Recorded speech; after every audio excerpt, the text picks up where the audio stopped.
नीता का अपनी सास के साथ अक्सर झगड़ा होता था। वो नीता को बिल्कुल भी पसंद नहीं करती थी, तो नीता भी अपनी सास को कुछ खास पसंद नहीं करती थी। दोनों ही एक दूसरे पर ताना कसने का कोई मौका नहीं छोड़ते थे और मौका मिलते ही लड़ना शुरू कर देते थे। नीता की सास अपनी दादागिरी में रहती थी, तो नीता अपनी अकड़ फू में रहती थी। दोनों में से झुकना कोई नहीं चाहता था।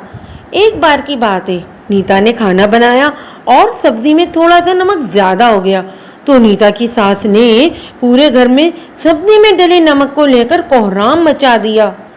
अरे भगवान, ये सब्जी में नमक है या नमक में सब्जी? जो भी है बस यही है सासू माँ, खाना है तो खाइए वरना आपकी मर्जी। नीता की सास रवि की तरफ मुड़कर बोलती है, बेटा ये कैसी लड़की है, इसकी माँ ने तो इसे कुछ सिखाया ही नहीं है। देख, इसे तो ठीक से खाना बनाना भी नहीं आता और आज तो इसने सब्जी में पूरा नमक ही डाल दिया है। अब लगता है भूखा ही सोना पड़ेगा। अरे मैं तो फंस गई इस लड़की से तेरा ब्याह करके। रवि को माँ की बात सुनकर थोड़ा गुस्सा आ जाता है। नीता, क्या ये सब्जी ठीक हो सकती है? नीता ने हाँ कहकर सर हिलाया और किचन में सब्जी को ठीक करने के लिए चली गई। नीता ने सब्जी में थोड़ा पानी भरा और पका दिया और सब्जी लेकर डाइनिंग टेबल पर रख दी।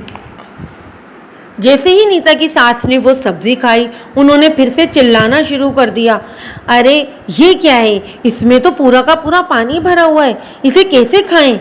आज तो मेरे बगिये में लगता है खाना खाना है ही नहीं। और दूसरी तरफ नीता सोचने लगती है, इन्हें तो अब मैं इसका सबक सिखाकर ही रहूंगी। अगले दिन नीता की सास ने चाय बनाई। नीता ने चुपके से किचन में जाकर चाय में नमक भर दिया।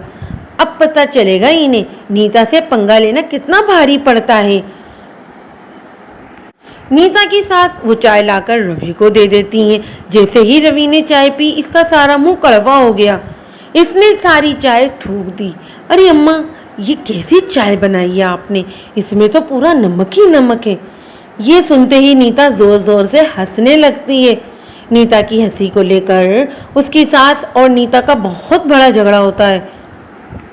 रवि चाहकर भी कुछ नहीं कर पाता और ना ही वो इन दोनों के बीच झगड़ों में पड़ना चाहता था। अगले दिन, क्या बात है नीता, आज खाना नहीं बनाओगी क्या?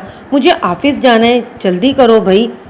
सुनो जी, अब मुझसे ये खाना वाना नहीं बनेगा, अपनी माँ से बोलो जाकर, वही बनाएंगी खाना अब से। क्यों भाई, तुम्हारे हाथ दुख रहे हैं क्या?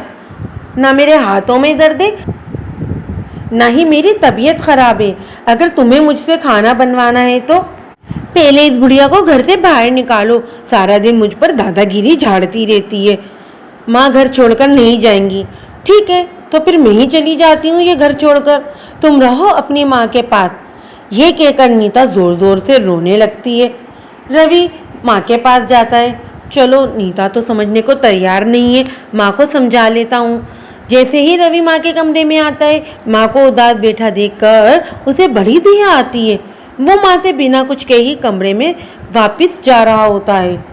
तभी माँ उसे रोकती है, रवि बेटा, तू मुझे अनाथ आश्रम छोड़ा, मैं इस लड़की के साथ अब बिल्कुल नहीं रह सकती। ये कल मुही तो मुझे जीने नहीं देगी, नासपीटी कहीं की। ए भगवान, तू मुझे उठा ले। रवि चुपचाप वहां से चला जाता है। अब बेचारा रवि किचन की तरफ जाता है और खाना बनाना शुरू कर देता है। खाना बनाकर रवि एक थाली माँ को और दूसरी थाली नीता को देने के बाद खाना खाकर ऑफिस के लिए निकल जाता है। रवि ऑफिस में बैठा हुआ बहुत सोचता है, लेकिन उसे इस मसले का कोई हल नजर नहीं आता। इतने में रवि का दोस्त विशाल उससे पूछता है, अरे भाई क्या हुआ रवि, किसके ख्यालों में खोए हो? घर में तो सब ठीक है ना? अरे नहीं यार, बस क्या बताऊं, घर में थोड़ा मसला चल रहा है। लो भाई, तो इसमें कौन सी नई बात है, ये तो हर घर की कहानी है मेरे दोस्त।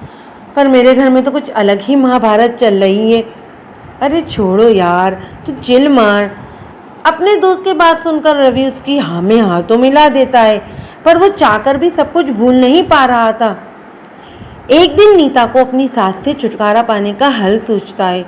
नीता झटापट किचन की तरफ भागती है और एक कटोरी में थोड़ा सा सरसों का तेल लेकर घर की सीढ़ियों में फैला देती है।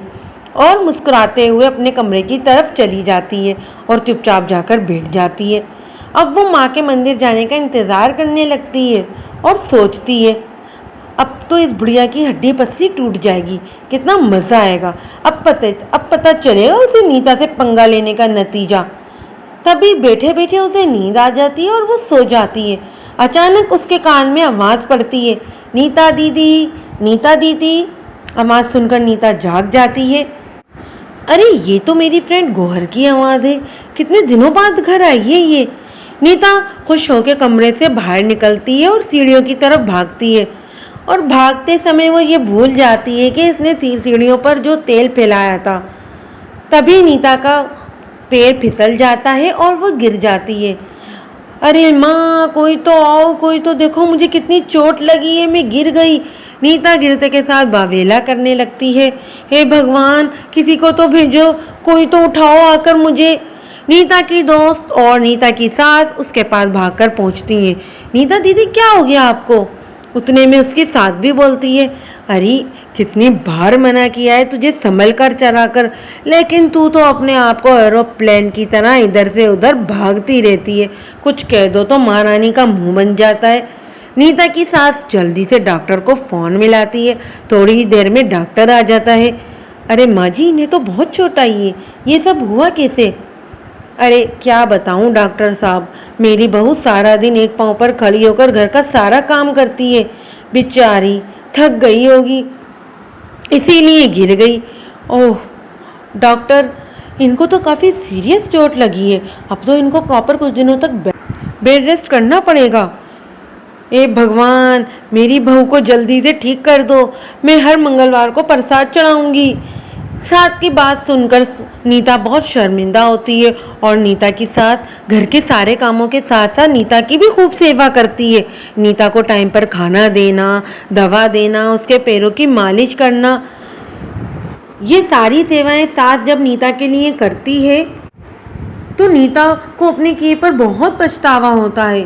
सास और बहू में बढ़ती हुई नज़दीकियाँ देखकर रवि के दिल को बहुत तस्कीन मिलती है और वो नीता के पास जाता है और बोलता है, सास और बहू में प्यार कुछ ज़्यादा ही बढ़ गया है। हे भगवान, पहले क्यों नहीं तोड़ी इसकी टांग। रवि के साथ हल्की मुस्कुराहट लिए नीता भी हंस देती है। चुप रहो जी। नीता मन ही मन में कसम खा लेती है, अब चाहे कुछ भी हो जाए मैं अपनी सास से कभी झगड़ा नहीं करूँगी, और सास को इज्जत सम्मान देने लगती है। इनके बीच झगड़े होना बंद हो जाते हैं और दोनों एक दूसरे के साथ प्यार से रहने लगती हैं। दोनों के बीच इतना प्यार देखकर रवि बहुत खुश होता है।